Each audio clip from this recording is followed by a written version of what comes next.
This morning, we are celebrating two pioneers in journalism that you might not have heard of. The White House Correspondents Association is honoring Alice Dunnigan and Ethel Payne with the creation of a Lifetime Achievement Award in their names.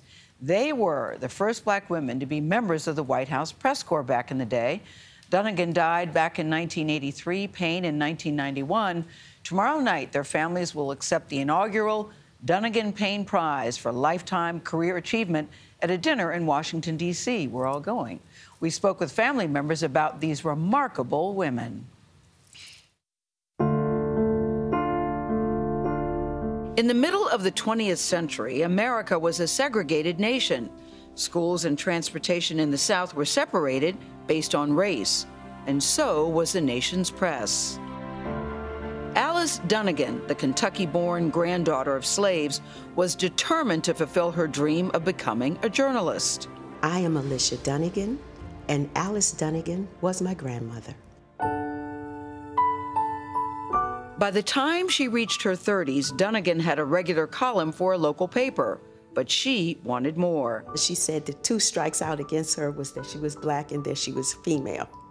She landed a job in Washington, D.C., writing for the Associated Negro Press, a wire service for Black-owned papers.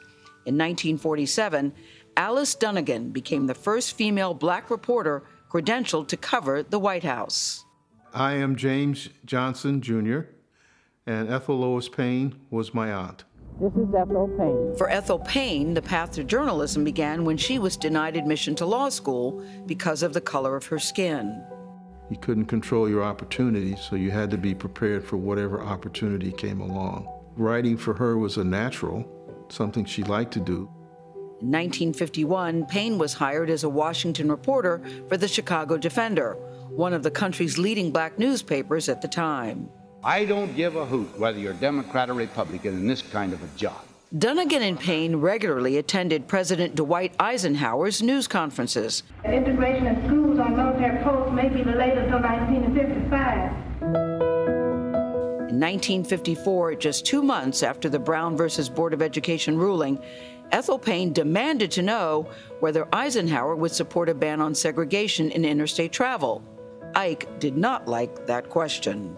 I'd like to know if we could assume that we have administration support in getting action on this. Well, I don't know what right you say that you have to have administration support. The administration is trying to do what it thinks to be believed decent and just in this country. The moment sparked headlines of its own. White House Press Secretary Ron Ziegler stated frankly that he was ousted. Ethel Payne later went on to become the first Black female commentator at CBS News. Blacks aren't any different from other groups of voters. Payne and Dunnigan were as dedicated to family as they were to their work. My aunt was a very good cook. I can't think of one thing because everything she touched was good. She never too much talked about what she did. If you asked her, she would tell you. I remember talking to her one time, and we had finished dinner, and so she said, my doctor said I should stop smoking cigarettes, so now I smoke a pipe. Their legacies live on in the work done by journalists of color today.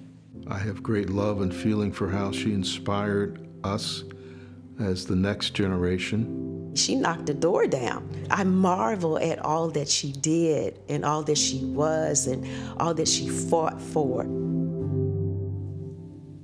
Wow. Bravo, ladies, bravo. I have to say, I'm embarrassed to say I'd never heard of either one of them. I did not, and first Black female on-air commentator at this network. At this network, yes. Yeah. So clearly they have paved the way. Vlad, you said you had heard of them. I had, and you know, what I always think about when I see a piece like this is we often talk about, you know, you need to see it so you can be it. Yeah. But can you imagine if you don't see it and yet you still are able to become it? Being the first, as her daughter just said, or her granddaughter, knocking the doors down.